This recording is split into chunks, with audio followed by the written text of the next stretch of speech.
Thank you very much, and thanks for having me. It's great to have something that's local today. I'm at Luskin Tyre, just down the road. Had 15 mils of rain last night, but that sounds like probably less than some others have had around the region, which is great news.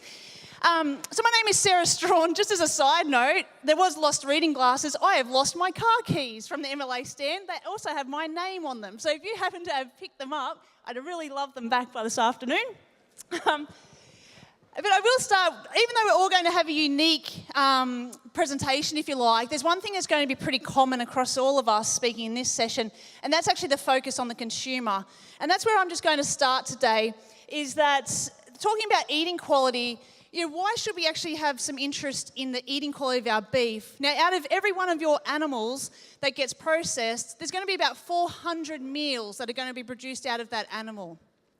Those consumers that are eating that or buying that, making that decision to buy that piece of beef, are the only people in our supply chain that actually give us money to share back down the supply chain. Now, meeting their needs is one thing, exceeding them it gives us even more money. And that's, I guess, what we wanted to touch on today is actually how do you meet their needs? What are their needs? And how do you go about exceeding it? Because as a producer, you're in the driver's seat of actually determining, well, what's the quality of the beef going to be out the other end? At the moment, we're asking consumers here in Australia and all around the world that are buying our beef and our Australian beef around the world to pay more than they ever have before for beef. Beef is about 4 times the price of chicken now. Chicken and pork have hit all-time lows, making it really affordable protein alternative. So when they decide they'd like to buy beef, and consumers do, they want to buy beef, we just cannot let them down. And that's where you come into this, ensuring we're going to give them a good experience every time. Just thinking a little bit futuristic here is, let's think about, well, what do consumers actually want when they go shopping for beef? And it's going to be a whole new experience for consumers over the next few years. What these pictures up here, I'll just talk through them because it could be a little hard to see up the back, but this is in Italy, in Milan. This is actually not futuristic, it's happening right now. Consumers are coming into these supermarkets and it's using augmented vision to actually pick up the sensors that are actually picking up what the consumer is looking at on the shelf, and a screen is automatically populating in front of them with all the information about that piece of meat, apples, or whatever it might be that they're buying. It's telling them about how that animal was produced, where it was produced, what type of farm did that come off, are they a sustainable farm, what's the nutritional value of all that product. And these are the things that consumers are looking for in their experience. And I would imagine that's probably not too far away from being what Australian consumers are going to experience as well. Behind this particular supermarket, there's actually machines that are managing the inventory of that product. When an apple is taken from the shelf, that machine is working out what the next apple is that goes back in its place. There's a lot of smarts behind this, and it's not that futuristic, really. But that's really saying, well, let's think about the consumer. What do they want? Let's produce something they are willing to buy rather than trying to find a home for something that we produce. And you know what? Consumers are willing to pay us more for our product if we can meet and exceed their expectations. If we meet their expectations at a good everyday level, in MSA we call that a 3-star experience. Let's say they're willing to pay us $1 for that. If it fails their expectations, so they consider it to be an unsatisfactory eating experience, they think that's worth half as much. They are very willing to discount that by 50%. If you exceed their expectations by a better than everyday experience, 4-star experience if you like, they consistently around the world, now this is 40,000 consumers have told us this, they'd pay 1.5 times as much. If you really blow them away with a 5-star experience, and this is the stuff you've got control over as to how much of that beef do you produce, they're willing to give us twice as much. And in Japan, they get pretty excited and have indicated they pay 3 times as much for that type of experience. So to me, that's the incentive. People are willing to pay more for better quality, so what do we have to do to produce it? And that's what Dave will go into following me, is actually how do you influence how much 3-star, 4-star and 5-star product you can produce. I just wanted to also within my presentation, I was just going to touch on what's the market doing and thinking about where is our product actually going in the world. And you'll notice that so 25 years ago, so I should say 70% of all our product we produce in Australia, beef, goes to other countries. We're a massive exporter of beef. 25 years ago, the majority of that went to the US and Japan. They took about 3/4 of all those exports. And that's really shifted in that time. Now those markets only represent about 50% of what we send overseas. And it's countries like Korea and China that are really expanding in their demand for our beef. And these growth for demand in beef is happening in every part of the world. We can't feed everybody in the world because we have a high quality product and we really can be very targeted in the markets that we do want to go to.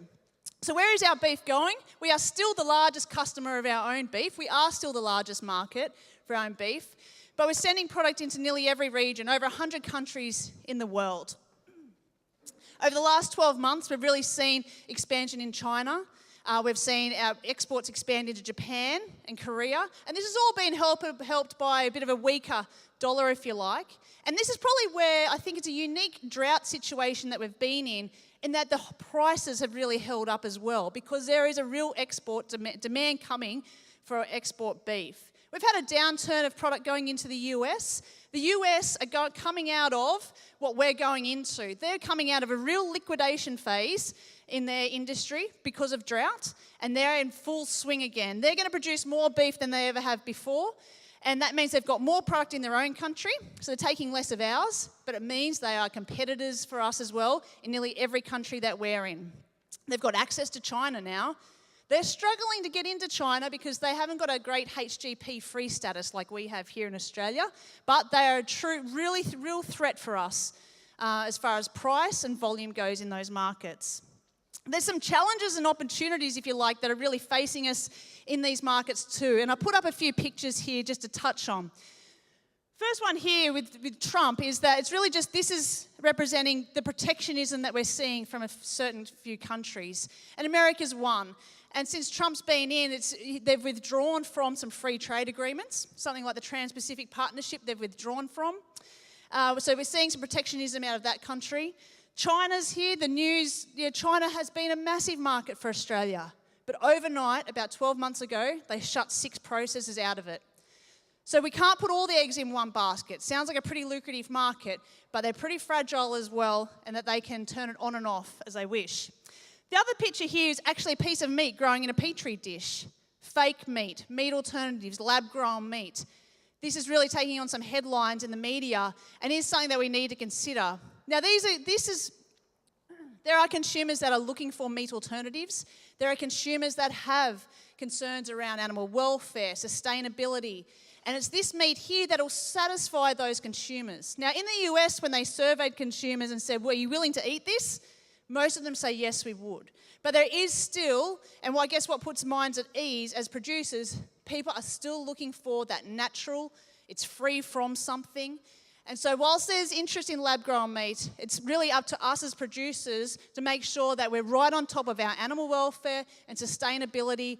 And through MLA, we're creating platforms. A website called Good Meat is something that's new. It's actually a platform where we're sharing producer stories of how you're doing such a great job to maintain sustainability and animal welfare, and basically giving permission to consumers to continue to eat our farmed beef.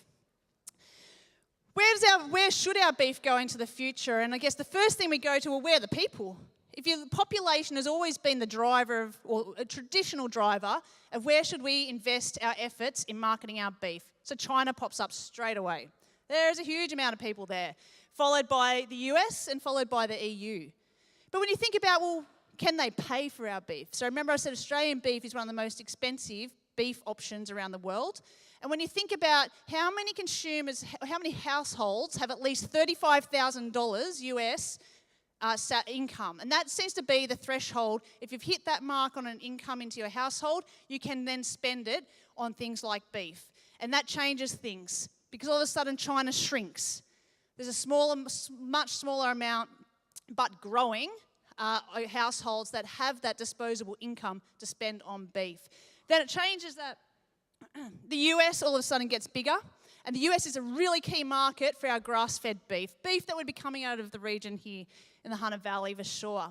And the EU is there, but we have quotas. We can only send a certain amount of beef in there. But the EU is actually the highest value market per kilo for the product we send out of Australia. So the opportunities are that China, that middle class of growing salary is massively growing, and it'll almost or more than double over the next 5 years. Something really exciting that I'm not sure if you're aware, but there was last week, the Trans-Pacific Partnership Agreement was signed, and it will come into force by the end of this year. That means there are 11 countries, and excluding the US because they pulled out of it, that have signed up to agree upon reducing tariffs of imported beef into their countries. This is going to put us in a real box seat as an exporter of beef. For the first time, we're going to have a free trade agreement with Canada and Mexico. We're going to reduce the tariffs into Japan. Over the next 10 years, the tariff into Japan will be down to 9% compared to the US at 38.5%. So some of the efforts that MLA are involved in is around helping market access. These types of agreements that just open up a whole new world to make Australian beef more competitive in those markets. And you're going to hear from Mark Inglis from JBS today as a brand owner of Australian beef products going overseas. And at MLA, we really think that brand owners are going to be the key drivers of success of not just the Australian story, but for eating quality messages as well into not just here in Australia, but around the world. And so the Meat Standards Australia program, and I'm assuming that a majority of you would be MSA registered and aware of the MSA program, but it's the eating quality program. It's been very focused on the domestic market over the last 20 years, but more and more we're seeing these brands underpinned by the MSA program going onto export shelves around the world. And it's our efforts are largely spent with the brand owners, helping them make that point of difference in those markets using eating quality claims. So if we've got enough cattle to supply this huge demand, and I don't have to tell you it's been dry. What this is just showing is that it's been almost the driest September on record for the eastern states. And the Bureau of Meteorology just recently put out that it's probably not going to be great going into summer too. We're expecting it's a fairly neutral indicator of the weather. It seems to be very fence-sitting all the time, the weather, but it's looking like it's going to probably be drier than usual for us over the next 3 months. So what's that doing? It's actually increased a huge amount of the female slaughter. We've hit an all-time high on the amount we haven't seen these numbers of cows being processed and killed since 2015. We've hit another real liquidation phase in our herd. So anyone that was doing a bit of rebuilding or restocking, especially out of Victoria, a lot of that's been put on hold, although the little bit of rain we've had in October has put a bit of confidence back in the market, which is why we're seeing that finished cattle. If anyone can actually finish cattle, there's a huge demand for them because feed has become expensive. So there's been a lot of unfinished cattle in the market. So finished cattle are actually at a high demand, and the prices have kicked again in the last couple of weeks. And what's holding all these prices up is that demand from the beef export market, if you like, and also our dollar becoming a little bit weaker over the last year. So we're forecasting that we're going to kill more animals this year. Our slaughter will be up this year. Our carcass weight is going down, and that's because of the amount of females that we are processing. So last week's slaughter, if you like, across the country had about 53% of it was made up of females being slaughtered. So that's what we're doing to our herd. So we're actually going to be very much a rebuilding phase when this drought does eventually break. This is just up and down. This is what we keep an eye on, is to give us a health check on the herd. This is the amount of females being slaughtered every week. And we're at here now, so we're up to 52%, 53% of females being slaughtered right now. That's just there, which I've already spoken about, just saying that the Eastern Cattle Young Indicator, so just an indicator of the young cattle prices, they had slumped, but they've just kicked again with this little bit of rain around. And young females, we've seen there's a bit of confidence in the market for young females as well. So just moving on to specifically eating quality and leading into Dave's talk is how do we pull all this together? And as producers, we're sitting on a lot of information. So how do we pull all this together to really make some changes around the eating quality of the animals we're producing? And there's rewards for it. So for the MSA program, if you're a producer that can produce MSA or cattle that meet the MSA requirements and the company requirements that Mark will probably share what JBS is looking for, is that we saw consistently last year as a grass-fed producer, you probably get at least $65 a head or more if you can meet those requirements. Now, MSA is free to be part of as a producer. For me, it's a bit of a no-brainer. It's free to be part of, But if you're not part of it, you actually have no access to the potential premiums that are on offer for producers. As part of MSA, you actually have access to a huge amount of information about your animals. And that's all about the carcasses. And then what I guess is the next point is, how do you take that back to, if you're in control of breeding, is how do you take that information back and link it back to your genetics? And I guess that's the challenge, and what I guess MLA is also investing in is helping to provide the platform for those pieces of information to join the dots, if you like, to tell a bit more of a stronger story and that you can base a decision around. Now, outside, if you are an MSA producer, or even if you're not, but you just want to know, well, what's the eating quality generally of cattle in our country or in New South Wales? At our MLA tent here, we've got these books here. It's actually a benchmarking book. This is the hard copy version, if you like, but you can get it online too, and you can be inside the MyMSA system. You can actually benchmark yourselves against other Hunter Valley producers and see how you're performing. But come and see us and we can talk you through the information in this book. One of the investments that MLA has got is into objective carcass measurement technologies. And I sort of go back to the future of where this is heading. So here we're investing in technologies that look at predicting the quality of our product. Now, we've got MSA. It's the world's best grading system for eating quality. It's all done by humans. And that's fine. They're accredited graders, and they're assessed every 8 weeks as well. But we think we can do it better. We think we can find cameras that would actually take those measurements for us. Then we've got technologies that are coming in now that are going to tell us very precise information about fat, lean, and bone, about yield. And when you have two really precise pieces of information around yield and quality, you can actually get an indicator of true carcass value. Now, this opens up a whole new world around being value-based payments to producers, being paid for what you truly deliver to that processor.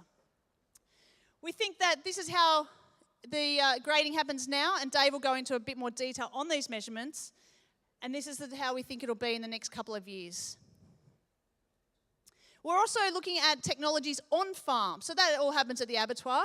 But what if we could come up with some technologies that you could put in the race at home, that this is actually looking at cameras that are looking inside the retina of the animal, telling us about core body temperature, potentially identifying subclinical medical issues that you can't see but are causing a huge amount of stress on that animal and actually affect whether you meet the MSA requirements or not. What if you could use that 3 weeks beforehand and make a decision on whether you should send that animal or not? And then we're also looking at potential CT scanning type of things. This is used in the equine industry, on its way to Australia right now, because we think it might have some application in feedlots. So what about when cattle are being inducted into feedlots, that we can actually learn more about that animal? What if we could match that with a genetic test, and genomics becomes a lot more affordable, where we could tell if that animal was actually ever going to produce marbling? Why feed it for 300 days and work out then that it was never going to have any marbling? What if we could partner all this up together and we get really, really smart about the beef we produce? So just to finish off, I just wanted to share with you on what's our current state of play on eating quality. And this will lead into Dave really getting into some detail around each of these traits. MSA now accounts for 43% of all the animals that are slaughtered in Australia. So over the last 20 years, we've seen a huge growth in the adoption of MSA. It's almost becoming the norm these days. And so here in New South Wales, 62% of all the animals processed in New South Wales are being MSA graded. For every one of those animals that meets the MSA grade, if you like, or meets our minimum requirements, receives an MSA index. And you may have seen this on your carcass feedback sheets. And the MSA index represents the eating quality of your animal. And this is a really easy way to benchmark yourself. And in that report I told you about before, you can actually go and find yourself as a grass-fed producer, not using HGPs, and match yourself up with what's the average doing? What's the top 5% of producers doing in that area? What affects that index is something I'm not going to go into each of these because Dave is, but there's 14 measurements taken on every single MSA graded carcass. And a lot of those will have an impact on that MSA index score. And this will be something that Dave will dig a little bit deeper into. I went and had a look at what's the Hunter Valley doing, because that's great to tell you about what's happening around Australia, but you're really interested in what's happening right here. Now, over the last 12 months of the cattle that were processed out of this Hunter Valley region, This is looking at what's the non-compliance rate. So what percentage of animals did not meet our MSA requirements, therefore did not get a premium and may have been heavily discounted. Because cattle that are dark cutters, so they have a high pH, they're pretty hard to find a home for because that meat's not so great. It's pretty poor quality, have pretty ordinary shelf life. It's a bit of a jackpot, that product. Okay, so it can be heavily discounted.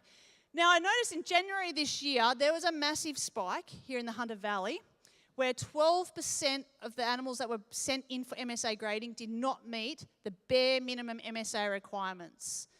Now, the average for grass-fed cattle is around about 8 to 10%.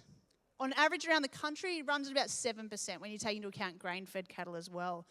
So that's a real spike. Now, I'm just looking at the trend. We're in October now. It's about 4%. It's really, that's a great result for here at the moment, given the season. But I'm seeing that there's this upward trend happening, and I guess I put it out there that let's be warned that maybe we're heading into a potential similar trend, if you like. And these are things that Dave might talk about, and then we can definitely talk about the MLA 10 is, well, how do we get prepared for that? What are the things we can do to try and protect ourselves from that dark cutting situation? Now, the MSA index in the Hunter Valley, so the average around the country is 57.78. It's quite a specific number. Here in the Hunter, it sits at about 59.2, so you're above the average for eating quality. When you get into My MSA, you can actually benchmark yourself against other Hunter Valley producers. And so this is telling us in the, I don't expect you to read that, but that 59.2 is this green line. This is what the average is doing. And you also see what the top 5% of producers are doing. So realistically, you can achieve that as well, and what the bottom 5% are doing. I think Mark will probably share with you about how this index is really driving the sophistication behind what processors are doing with their brands. So paying attention to this is worthwhile because it could actually mean more for you in the future. And this is where it gets to, so what's the value of these carcasses then? So why pay attention to the index? And this is what's driving processors, is that something that sits down at the bottom 1% of the index, say around 46, this pie chart is saying the black bit is how many cuts or what proportion of the carcass you cannot sell as MSA, and it's going to fail consumers' expectations. Remember, they're going to discount you for that 50%. Huge percentage there in that carcass. A lot of 3-star, good everyday product, and a little bit of 4-star in there. If you go to the other end of town, to the top 1% of producers that have got this 66 MSA index, there's nothing that fails there. Everything's got a home and can carry that eating quality guarantee on it. And the average around the country right now, it's got a little bit of failing product, if you like, and that's, I guess, as producers, let's try and get rid of that because consumers don't want it. It's really hard to find a home for, and so Dave will talk through, well, how do you get rid of that stuff? And at the end of the day, this is really what we're looking to achieve, is that whole carcass can fit into a pretty simple matrix. There's a lot going on in that carcass, lots of different cuts, lots of different measurements we've taken. But at the end of the day, we just want to make beef really easy to buy for consumers. As I said in the beginning, consumers want to buy beef. They've got a certain amount of budget they're willing to spend on groceries every week, and they are willing to spend a part of that on beef. But they want to be confident that it's going to meet their expectations. And when they walk up to the beef section of the supermarket, we confuse them, or butcher shop, we confuse them with lots of different cut names. And we hope they know what cut to buy, and we hope they know what cooking method that they should cook it by. What if we just got rid of names of cuts, and we just made it really easy for consumers to walk into the beef section? They've got a meal in mind when they walk into to buy meat. Because our marketing team says at about 4 o'clock in the afternoon every day, taste.com.au just gets this massive amount of website traffic. Because people are leaving work, they're thinking about, okay, I want beef, I've got some broccoli at home, and they put in these key search words, and they've given a recipe. So we walk up to the beef section, they've got to look through all these cut names. But what if they could just walk up to the stir-fry section or the roast section? And they've got an occasion in mind. It's either Tuesday afternoon running home after kids' soccer training, or it's a really fancy dinner party on Saturday. So they've got an occasion in mind, and they're willing to pay for those different occasions.